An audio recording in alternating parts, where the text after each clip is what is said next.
नमस्कार, सिटी 9 देख रहे हैं आप। मैं हूं आशीष त्रिपाठी आपके साथ और भोपाल से आ रही बड़ी खबर से करेंगे बुलेटिन की शुरुआत, जहां पर एक शख्स के मर्डर से सनसनी फैल गई। बताया जा रहा है कि 4 से 5 बदमाशों ने चाकू मारकर इस शख्स की हत्या की थी। इससे पहले घर से बुला कर ले गए थे बदमाश और इस हत्या की वारदात को अंजाम दिया गया। मामले की फिलहाल पुलिस जांच कर रही है और गांधीनगर थाना इलाके का यह पूरा घटनाक्रम, जहां पर 4 से बदमाश पहले मृतक को उसके घर बुलाने के लिए जाते हैं और उसके बाद उसे अपने साथ ले जाकर हत्या की वारदात को अंजाम देते हैं। चाकू मारकर उसकी हत्या कर दी गई। फिलहाल पुलिस मामले की जांच में जुटी हुई है। देखना यह भी अहम होगा कि इस पूरी हत्याकांड के पीछे की वजह क्या रही, क्या कारण था जिसकी वजह से इस हत्याकांड को अंजाम दिया गया। फिलहाल इस पूरे मामले में पुलिस जांच पड़ताल में जुटी हुई है। घर से बुलाकर बदमाश ले गए थे और निश्चित रूप से कहीं ना कहीं कोई कनेक्शन जरूर है इसका पुराना, जिससे कि ये शख्स उन बदमाशों के साथ चला गया। हालांकि इस पूरे मामले में पुलिस की जांच में क्या कुछ तथ्य सामने आते हैं ये देखने का विषय होगा। फिलहाल वासु हमारे सहयोगी इस वक्त हमारे साथ मौजूद है, बात करेंगे उनसे। वासु, जिस तरह की जानकारी मिल रही है कि पहले 4-5 बदमाश घर आते हैं, उसे बुला कर ले जाते हैं, इससे जाहिर हो रहा है कि कुछ ना कुछ पुरानी बातचीत, पुरानी जानकारी सबकी थी आपस में, जिसकी वजह से वो उसे अपने साथ ले गए, लेकिन कारण अभी तक स्पष्ट नहीं हो पाया है। बिल्कुल, देखिए भोपाल के गांधीनगर में ये बहुत ही जघन्य हत्याकांड का जो पूरा मामला है वो सामने आया है और इस घटना के बाद पूरे इलाके में आशीष सनसनी फैल गई है, क्योंकि जिस तरीके से युवक की हत्या की गई, घर से युवक को उठाकर ले जाया गया और एक ऐसी जगह में जहाँ पे एकांत था, कोई लोग नहीं थे, वहां पे ले जाकर बेरहमी से चाकुओं को से खोद कर उसकी हत्या को अंजाम दिया गया है। पुरानी रंजिश की बात निकलकर इसमें सामने आ रही है। हालांकि पुलिस मामले की जांच में जुटी हुई है। पुलिस का कहना है कि जो आसपास के सीसीटीवी हैं, जो वहां पर लोग मौजूद थे, उनको खंगाला जा रहा है, उनसे पूछताछ भी की जा रही है और इस आधार पर जल्द ही आरोपियों तक पहुंचा जाएगा, गिरफ्तारी की जाएगी और पूरे हत्याकांड से पर्दाफाश किया जाएगा। बहुत शुक्रिया आपका इस पूरे मामले पर जानकारी देने के लिए वासु।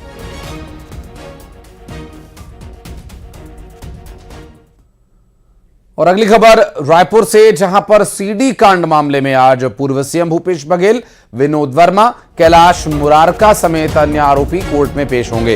कोर्ट में सीबीआई ने अपना पक्ष रख दिया है। आज अभियुक्तों के वकील कोर्ट में अपना पक्ष रखेंगे। सीडी कांड मामले में 7 साल बाद रायपुर कोर्ट में सुनवाई हो रही है। इसमें प्रमुख आरोपियों में पूर्व मुख्यमंत्री भूपेश बघेल का भी नाम शामिल है। भूपेश बघेल, विनोद वर्मा, कैलाश मुरारका समेत अन्य आरोपी कोर्ट में पेश होंगे। इससे पहले आपको बता दें कि कोर्ट में सीबीआई ने अपना पक्ष रखा था। तनु हमारी सहयोगी इस वक्त हमारे साथ मौजूद है, बात करेंगे उनसे। तनु, आज की सुनवाई के बारे में क्या डिटेल्स मिल पा रही हैं? क्या कुछ विशेष रहने वाला है? 7 साल बाद सीडी कांड मामले पर सुनवाई हो रही है।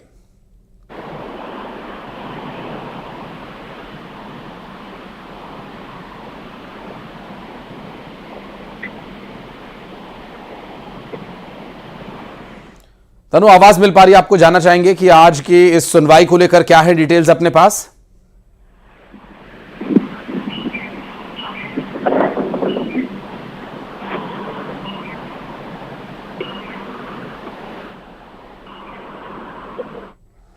और लगता है अभी आवाज नहीं पहुंच पा रही है। एक बार फिर से प्रयास करेंगे उनसे बात करने का। फिलहाल मिल रही जानकारी के अनुसार सीडी कांड मामले में आज भूपेश बघेल, विनोद वर्मा, कैलाश मुरारका पेश होंगे। और बढ़ते आगे, बिलासपुर में एक शख्स की हत्या का खुलासा हुआ, जहां बेलगहना में एक युवक की पीट कर हत्या कर दी गई और हत्या करके शव को जला दिया गया। दरअसल साइकिल बेचने पर विवाद हुआ था। पैर बांधकर युवक को पहले डंडे से पीटा और हत्या के बाद शव जंगल में ले जाकर जला दिया। हत्या के बाद सबूत मिटाने की कोशिश हुई। 22 फरवरी से लापता था युवक। पुलिस ने दोनों को हिरासत में ले लिया। कोटा थाना पुलिस ने शव बरामद कर आरोपियों को गिरफ्तार किया है।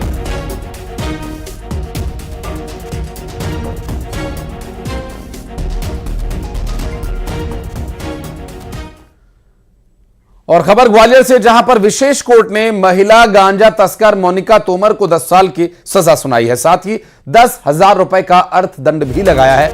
आपको बता दें कि पुलिस ने 19 अप्रैल 2024 को स्मैक गांजा के साथ मोनिका तोमर को गिरफ्तार किया था। और इसके बाद से वो सेंट्रल जेल में बंद है। जिला एवं सत्र न्यायालय ग्वालियर के निर्देश पर 10 साल की सजा सुनाई गई है और 10,000 रुपए का अर्थदंड भी उस पर लगाया गया है। उसके द्वारा बेचा गया नशा ग्वालियर के युवाओं के रगों में दौड़ा और इसने जो नशे का सामान बेचा वो न जाने कितने ही युवाओं ने इसका इस्तेमाल किया और ये भी नहीं अभी तक स्पष्ट हो पाया कितने युवाओं ने पहली बार और कितनों ने आखिरी बार किया होगा। और दुर्ग में युवकों को स्टंटबाजी करना महंगा पड़ गया। दरअसल कार में खड़े होकर स्टंटबाजी कर रहे थे और इसका वीडियो सामने आने के बाद पुलिस ने वीडियो के आधार पर इनकी धरपकड़ की और 10,000 रुपए का जुर्माना लगाया और ऐसे में दोबारा पकड़े जाने पर कड़ी कार्रवाई की चेतावनी भी दी गई है। भिलाई टाउनशिप की सड़क पर युवक स्टंटबाजी कर रहे थे।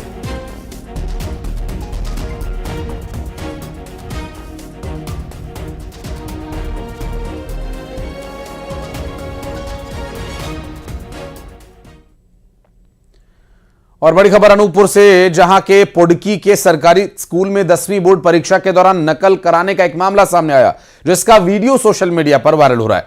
वीडियो में अतिथि शिक्षक स्कूल के बाहर झाड़ियों में नकल करवाते हुए नजर आ रहे हैं। तो वहीं वीडियो वायरल होते ही प्रशासन ने 4 लोगों के खिलाफ मामला दर्ज कर लिया है, जबकि परीक्षा केंद्र अध्यक्ष को तत्काल प्रभाव से हटा दिया गया। एक तरफ हमने हरियाणा में देखा था नकल का खेल, जहां पर नकल जबरदस्त तरीके से हो रही थी। आसपास जो लोग थे एग्जाम सेंटर के वो नकल कराने के लिए पहुंचे थे, लेकिन यहां तो दाल में काला नहीं, पूरी दाल ही काली है। जिनके द्वारा 4 व्यक्ति हैं, जिसमें 2 अतिथि शिक्षक थे, उनके द्वारा बताया गया कि एक वीडियो वायरल हुआ था जिसमें जो अनावेदक लोग हैं उनका जो चीटिंग कराए जाने में कुछ साक्ष्य मिले हैं, जिसके आधार पर आवेदन पत्र प्रस्तुत हुआ और उसी के आधार पर एक FIR दर्ज की गई है और उसमें विवेचना जारी है। 4 आरोपी जो है वो आवेदन पत्र में लिख किए गए।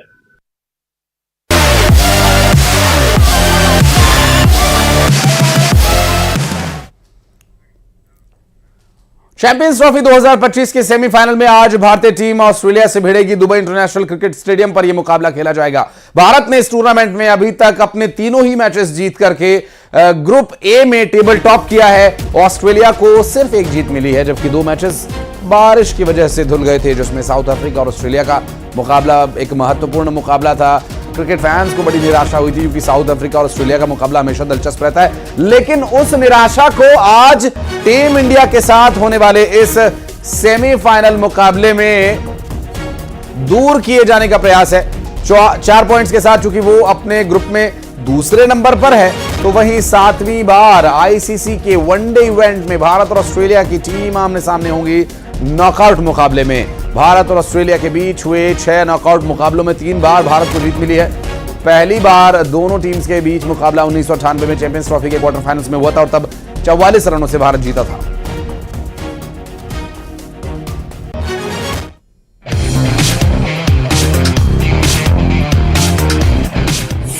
दुबई के पिच ऑस्ट्रेलिया का काल, भारतीय स्पिनर्स मचाएंगे धमाल। जीत लगातार जारी, सेमीफाइनल की आई बारी। दुबई की पिच स्पिनर्स का बोलबाला।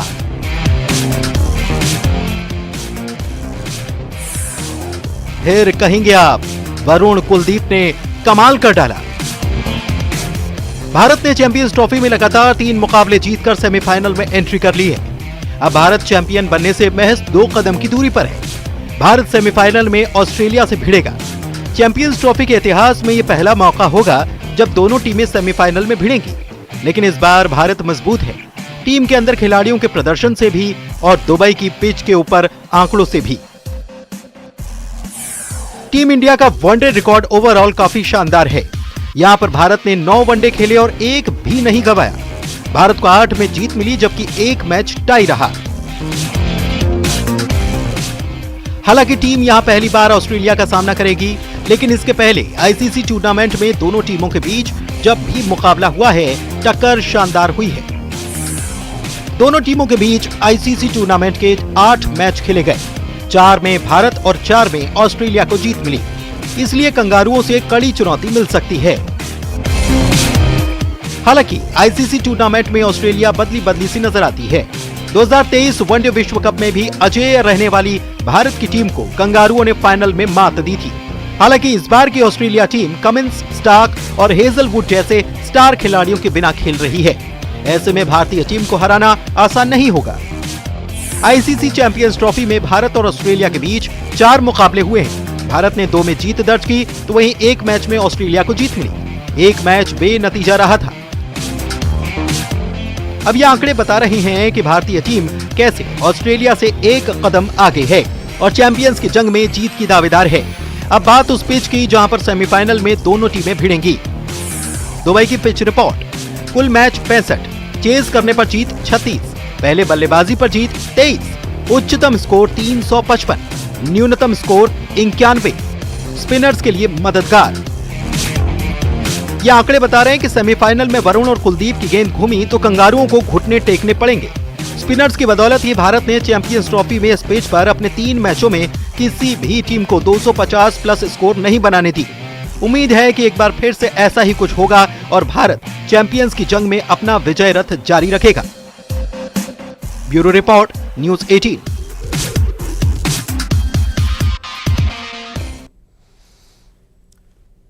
मिथिलेश गुप्ता इंदौर से हमारे सहयोगी और सुनील हचौरिया शाहजहांपुर से इस वक्त हमारे साथ जुड़ गए, बात करेंगे उनसे।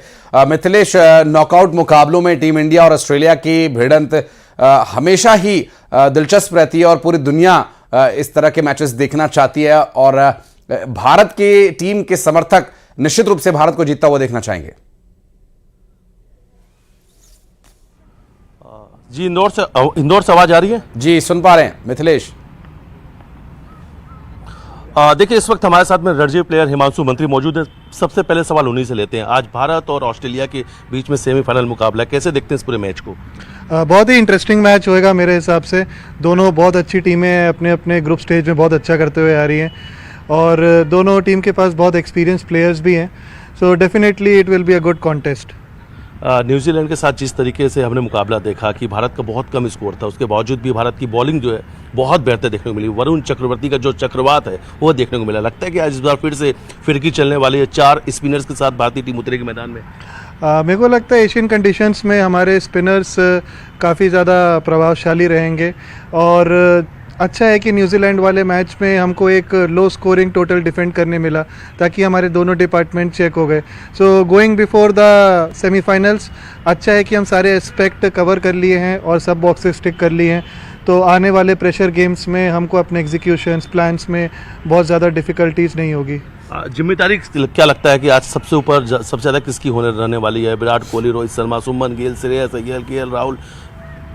एक्चुअली सारे प्लेयर्स अच्छे हैं, सारे इन्फॉर्म प्लेयर्स हैं। मैं ऐसा नहीं बोलूँगा कि सिर्फ विराट और रोहित पे सब चीज़ है, लेकिन जिसको भी चांस मिलता है, मतलब थिंग इज़ अगेंस्ट ऑस्ट्रेलिया आप ऐसा नहीं कर सकते कि आप कुछ भी उनको एक लूज हैंड दें, तो शुरू से आपको उन पे प्रेशर बना के रखना है। So opening partnership is very important. So first 15 overs if we play well definitely will have a good grip on the game. Australia की तरफ से क्या लगता है कि भारत के लिए कौन थोड़ा सा मुश्किल पैदा कर सकता है? कौन सा खिलाड़ी भारत के लिए ज़्यादा चैलेंज रहेगा इस बार? ट्रेविस हेड और इंडिया का थोड़ा सा कॉम्बिनेशन अच्छा नहीं रहा है। So if we get Travis Head early I think we are in the game. Maxwell?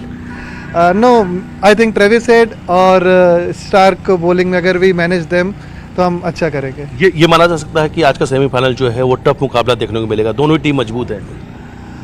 बहुत अच्छा कॉन्टेस्ट होगा, but I think India will win. चलिए कुछ और लोगों से बात करते हैं। क्या लगता है कि आज सबसे ज़्यादा बल्ला किसका चलेगा? कि भारत अगर पहली बल्लेबाजी करेगी तो स्कोर क्या होना चाहिए? मेरे ख्याल से तो विराट का बन सकता है, क्योंकि विराट हमेशा बड़े गेम में ही रन बनाता है। अभी जैसे पाकिस्तान में भी उसने हमेशा पाकिस्तान के समय हमेशा प्रिपेयर होकर आता है, वो हमेशा पाकिस्तान के अगेंस्ट ही रन बनाता है वो। इस सेमीफाइनल में भी शायद विराट। किसका बल्ला चलने वाला है आज? विराट कोहली। उम्मीदें विराट से हैं। हाँ। रोहित का बल्ला? रोहित भी चलेगा, शुरुआत का गेम उसके हाथ में। लेकिन जिस तरीके से श्रेयस अय्यर की हमने बल्लेबाजी देखी न्यूजीलैंड के खिलाफ, लग रहा है कि आज अगर इन खिलाड़ियों को मौका मिलेगा तो एक बड़ा स्कोर की तरफ ये भी जाएंगे। Yes, definitely they perform at big stage and they all are matured player. They know how to handle typical situations. अगर बॉलिंग की हम बात करते हैं तो क्या लगता है सबसे ज्यादा विकेट कौन लेगा इंडिया की तरफ से? रविंद्र बिल्कुल मिथिलेश, बॉलिंग का आपने जिक्र किया है। देखिए मेन स्ट्रीम जो हमारे बॉलर्स हैं और खास करके बुमराह अभी इस टूर्नामेंट में नहीं है, थोड़ी कमी जरूर खल रही होगी, लेकिन टीम इंडिया के स्पिनर्स ने भी ये बता दिया है ठीक है बुमराह आप रेस्ट कीजिए, हम इधर अभी स्थिति को संभाल लेंगे। मैं लौटूंगा आपके पास मिथिलेश, और सुनील अचौरिया हमारे सहयोगी शाजापुर से इस वक्त जुड़े हुए हैं हमारे साथ। सुनील, एक बहुत ही दिलचस्प बात इस टूर्नामेंट में हमने देखी, वो ये कि टीम इंडिया के जितने भी मैचेस हुए हैं अब तक, वो मैचेस वो 90s और 80s वाले स्टाइल में हुए हैं। वो ही 250 सवा 200 वाला स्कोर और उसके बाद उसे डिफेंड करना या फिर टीम इंडिया के बैट्समैन के द्वारा चेज करना, वो चीज दिखाई दी है शायद, इसीलिए आपने भी ओल्ड स्कूल वाली टीम इंडिया की टी शर्ट पहनी हुई है आज। देखिए निश्चित तौर पर चैंपियंस ट्रॉफी में कहीं कहीं जो लो स्कोरिंग मैच है वो देखने को मिले हैं, और जिस तरीके से भारत के स्पिनर कमाल कर रहे हैं वो मैच के लिए टर्निंग पॉइंट साबित हो रहे हैं, क्योंकि स्पिनर्स बेहद बेहतर है भारत के पास। और चूंकि आज भारत और ऑस्ट्रेलिया का सेमीफाइनल का जो मुकाबला है कड़ा मुकाबला होने की उम्मीद है, लेकिन कहीं ना कहीं जो तमाम प्रशंसक उम्मीद कर रहे हैं कि आज के मैच में भी जो स्पिनर्स हैं वो जो है कमाल दिखाएंगे। इसके अलावा जो तमाम बैटर अपने हैं, चाहे वो रोको हो गया, चाहे गिल हो गया, चाहे श्रेयस अय्यर हो गया, तमाम लोग फॉर्म में हैं और उम्मीद ये जताई जा रही है कि एक बार फिर कड़ा मुकाबला होगा। तमाम प्रशंसक आप देख सकते हैं हमारे साथ मौजूद है, छोटे से लेकर बड़े तमाम जो लोग हैं वो मौजूद है। क्या लग रहा है मैच को लेकर आपको? आज विराट और रोहित अच्छा खेलेंगे और भारत जीतेगी। देखिए इनका भी कहना है कि विराट सर हमारे साथ मौजूद है, क्या की फैक्टर रहेगा, क्या लगता है कि क्या स्ट्रेटेजी है जिसकी वजह से अपन ऑस्ट्रेलिया को थोड़ा सा शिकस्त दे पाए? बॉलिंग निश्चित रूप से भारत की बहुत बढ़िया है, इस समय काफ़ी अच्छे स्पिनर हैं और दुबई का ट्रैक स्पिन ट्रैक है, तो मेरा अनुमान से वरुण चक्रवर्ती की फैक्टर साबित होगा भारत के लिए। निश्चित ही अभी न्यूजीलैंड से मैच हुआ था, न्यूजीलैंड के बल्लेबाज वरुण चक्रवर्ती को समझ ही नहीं पाए और 5 विकेट लिए थे वरुण चक्रवर्ती ने। बिल्कुल, वरुण ने जो पंजा खोला उस पंजे का असर सुनील इस मैच में भी दिखाई देगा। बहुत बहुत शुक्रिया आपका हमारे साथ जुड़ने के लिए, और बहुत बहुत शुक्रिया मिथिलेश आपका भी हमारे साथ जुड़ने के लिए और बातचीत करने के लिए फैंस से। और अब बढ़ते आगे, रुक करें कुछ अन्य खबरों का। जगदलपुर के पेदावाड़ा में माझी गांव में प्रदेश का पहला पारंपरिक हीलिंग सेंटर बनाया जा रहा है। स्थानीय लोगों के साथ ही बस्तर घूमने आने वाले पर्यटक यहां जड़ी बूटियों से इलाज करवा सकेंगे। पारंपरिक चिकित्सा पद्धति से उपचार के अलावा आदिवासी संस्कृति को भी यहां प्रदर्शित किया जाएगा। बाहर से आने वाले लोग लोकल जायके का आनंद भी ले सकेंगे।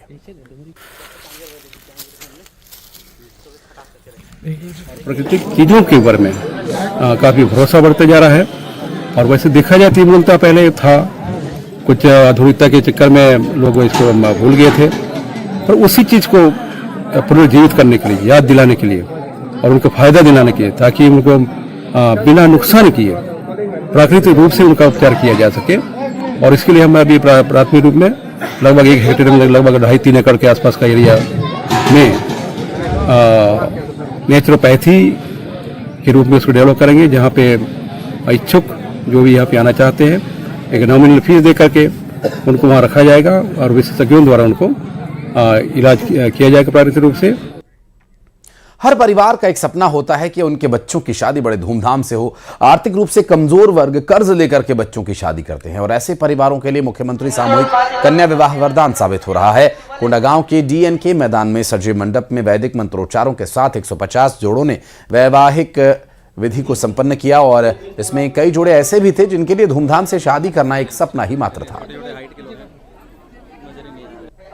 देखिए, इसीलिए ये योजना पूर्व मुख्यमंत्री डॉक्टर रमन सिंह जी के द्वारा लागू की गई थी और वो निरंतर अभी चल रहा है, जिसमें आज का जो ये विवाह संपन्न हुआ है उसमें 35,000 रुपए चेक दे रहे हैं और 15,000 रुपए उनके विवाह के आयोजन में खर्च में भी, उसमें भी विभिन्न सामग्रियां हैं, साड़ी, वस्त्र हैं और अन्य श्रृंगार की सामग्रियां हैं तो उनके ऊपर किसी तरह का बोझ ना आए और किसी भी परिवार को कर्ज में दबने की आवश्यकता नहीं है। विवाह के हम बहुत गरीब परिवार से हैं। मेरे घर में मेरे माँ, मेरे भाई, छोटा भाई मेरे से छोटा है और मेरी एक बहन है और मैं। तो क्या आप कभी सोचे थे ऐसी शादी होगी? नहीं सोचे थे ऐसी शादी होगी। सरकार को इसलिए धन्यवाद देती हूँ। मैं शासन को धन्यवाद देना चाहता हूँ कि शासन की योजना से मुझे ऐसी पढ़ी लिखी बीवी मिली। मैं शासन को धन्यवाद देना चाहता हूँ। और अब बढ़ते आगे, फटाफट अंदाज में दिखाते हैं 20 बड़ी खबरें।